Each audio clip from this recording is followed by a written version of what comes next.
what in the world is happening to the real estate market. It's up, it's down, there's a bubble, there's no bubble, interest rates are like 58%, it's craziness. And I am here to bring some clarity to all of the madness and the nonsense that you are maybe hearing and seeing in the news. I want to show you exactly what's happening with the San Diego and Phoenix real estate markets and what to do if you're looking to buy a home, sell a home, or if you just own a home, you want to know what's going on with prices. My name is John Gletch and I'm the team leader of the Gletch Group. We have real estate teams in Phoenix and in San Diego. And let me walk you through the numbers. Let me show you exactly what's happening. We'll get right to it here and show you what's up. Here is the Cromford Index, and this is the magical number that Mike Orr, the Cromford Report, creates for us that helps us to understand the heat of the market. Here you can see all the way back to 2001, and the number is predicting what's going to happen with prices. You can see here in 2004, 2005, it went up really, really high, and what happened? Well, prices went up really high. So this is a leading indicator of what's going to happen with prices, and then it fell off a cliff. And of course, we had the market crash, and then it kind of puddled around at more normal. You can see the balance number, the blue line there. And then we had all the craziness in 2020 and 2021 when housing went nuts, bonkers, stuff was flying off the shelves. And then that really, really fell off a cliff and now has kind of resumed back to kind of a normal balance. Right now, the Cromford Market Index is like in the low, like 150-ish range and dropping.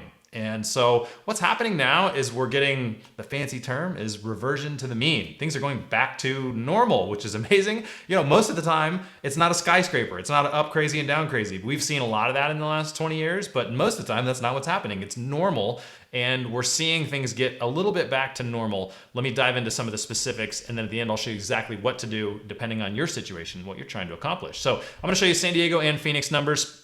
They're not directly comparable, but San Diego and Phoenix, and the Cromford Index is about Phoenix. That's a Phoenix metric, but it's very similar in San Diego. Historically, right now, it's also very similar. So I'm going to show you a little bit of both. In San Diego, so here are the numbers for the inventory of supply. So how much supply we have, and obviously, there's two parts of a market, right? Supply and demand. The higher the supply is and the lower the demand is, then the prices fall, and then inverse, right? So what we're seeing now is an increase in supply. Supply has been crazy low, like two-ish months inventory is very low. Historically, we should see about 5. So it's still low, but it's increasing. We're starting to see more and more properties hit the market and not sell. So there's still not a lot of supply. There's just very low demand. I'll show you that in a minute too. That's what's happening in San Diego. Same thing with Phoenix, right? So you can see the days of inventory fell off a cliff, and that's why things got so crazy in 2020 and 2021. There just was no, inventory left, right? Then it went up really, really quickly, and now we're getting back to that, mean. Now we're still low historically in terms of supply, but we're in a situation now where supply and demand are low.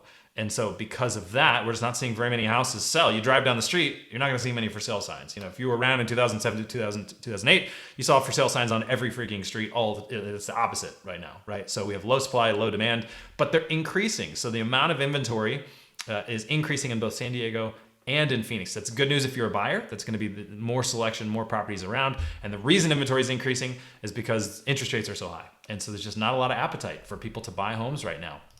We can see that in the number of sales. So this is the number of listings under contract, and that brown line at the bottom is this year. And as you can see, it's seasonal, right? We typically see less homes sell closer to December, Christmas, all that. That being said, it's still really low. It's well below the last couple of years worth of homes that we're selling at this time of the year.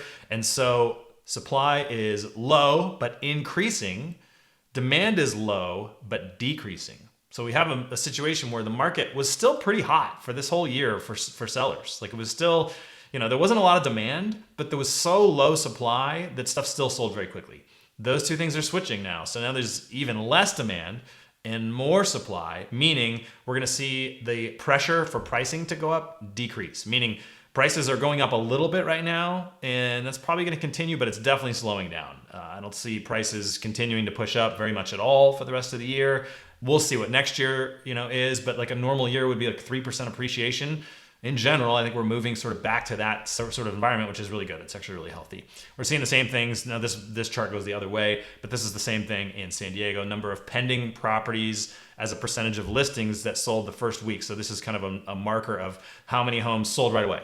And that number has been falling pretty steadily for all year. So we're seeing less and less demand. People just don't want to pay what houses cost right now, and they don't want to get a 7% interest rate. And so there's just not a lot of people out there buying. That's good news for buyers, less competition. Bad news for sellers, because there's less buyers out there buying those properties. We're starting to see it in the canceled rate. So this is the percentage of homes that cancel. You can ignore that spike. That's a realtor thing. A lot of people write listing contracts that expire at the end of the year and then they get relisted. So ignore that spike. But generally speaking, you can see that this chart, again, this one is going to the left. You can see that we are increasing the number of canceled and expired listings, meaning the success of your home getting listed and actually selling, that's getting less likely to succeed. Your house is less likely to sell than it was earlier this year. We see the same thing. It's kind of an ugly chart, but you get the idea here in Phoenix, where we've got a situation where less and less homes are actually selling, and we're getting now down below 80% of homes that are actually selling. So it's getting softer, no doubt about it. So all signs of the market getting softer. Another sign, and this is the number of price changes per week. So we're seeing and this is almost always decreases, meaning people are having to lower their price on their listing more often. We're going to see that number keep ticking up steadily, but surely I'm sure of that. So that'll keep continuing to happen. So overall, market's getting softer. Good for buyers, bad for sellers in general. Now let me walk you through what I think you should do with this data. If you're a buyer, if you're a seller, if you're a homeowner, I'm kind of walk you through what's happening. And I'm going to use the old Sketchpad for this. Okay, so let's imagine that there's a house here for sale, right? I'm going to do a really great job of drawing a house. And the house lists on the market right now.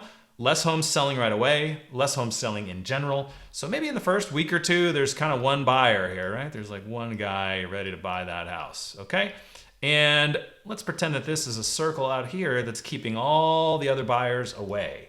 And that circle is interest rates, right? Interest rates being very high is causing lots of people to be priced out of the market, right? Now, there's probably people out here, and you probably know some people. You might be one of these people as a buyer who's out here really excited to go buy a house. They're really fired up about this property. However, those stinking interest rates are keeping you out of the game. And I'm just going to shorten up my buyer drawing skills here. And let's say there's a bunch of people out there. And I think that's true. I think what's happening is we have pent up demand for both buyers and sellers. There are people who want to buy and sell, but they're like, you know what? I don't want to sell my house. It's got a 4% interest rate. Go buy one at 7%. That doesn't make any sense. I'm just going to wait. Okay. I think there's lots of people doing that. As interest rates fall, now you've got a situation where all these buyers who are being kept out by those nasty interest rates are excited, fired up. Now they enter the market, and I think that's definitely going to happen. We're going to see that as interest rates fall. When that's going to happen, I don't know. I'm not smart enough to figure that out, but I think eventually that's going to happen according to the averages over time. We're going to see interest rates eventually fall, and we're going to see more demand for those properties. I think we'll also see more properties list, so it should be kind of relatively balanced. But if you're a buyer and you're looking to buy a house right now, if you can find a house you like and you can afford it, not a bad time to buy, because you don't have a ton of competition.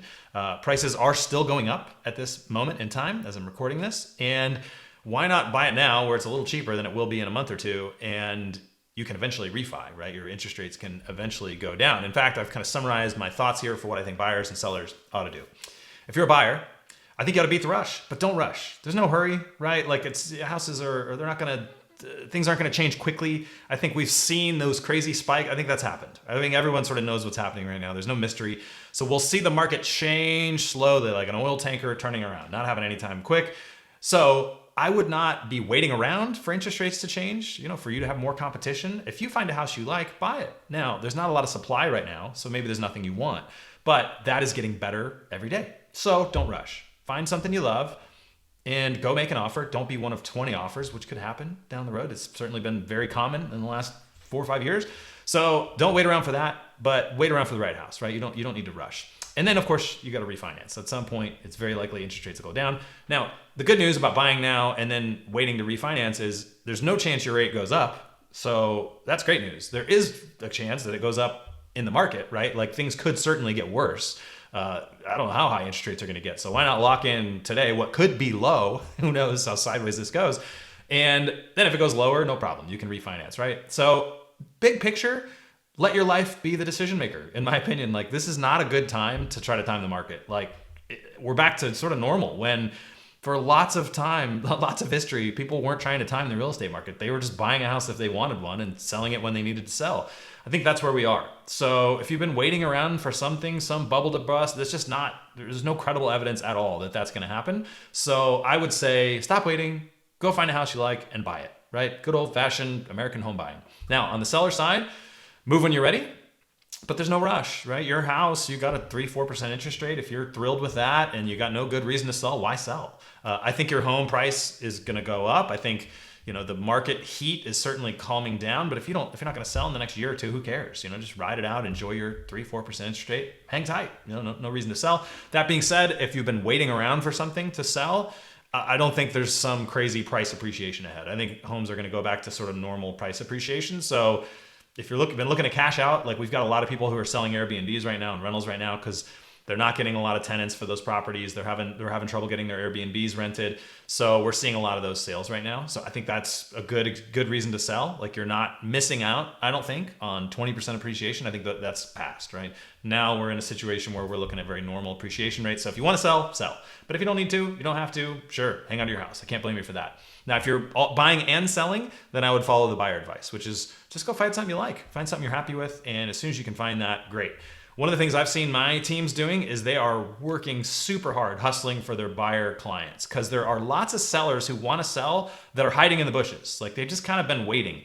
And a good real estate agent will be great at going to find those people. They'll have strategies and skills and techniques to go shake those bushes and get a seller who maybe wasn't even on the market. We're seeing a lot of off-market stuff happen. So if you're a buyer and you're waiting for a certain kind of house, let your agent know. Find a really good agent who's willing to work off-market stuff for you and let them know exactly what you're looking for. I bet there's someone wanting to sell it who's just kind of quietly been waiting. Now is a good chance to capture that opportunity and go find those people. So hopefully this has been helpful. Please do reach out to us at the Glutch Group. We would be thrilled to help you buy or sell a home, or just give you more advice, give you some idea of what your home might sell for in this market or what you can afford in this market. We've got some really interesting interest rate products right now that are getting people rates all the way down into the 4s, even in this environment where right now they're in 7s. So lots of good reasons to reach out to us. We'd love to speak with you and help out any way we can.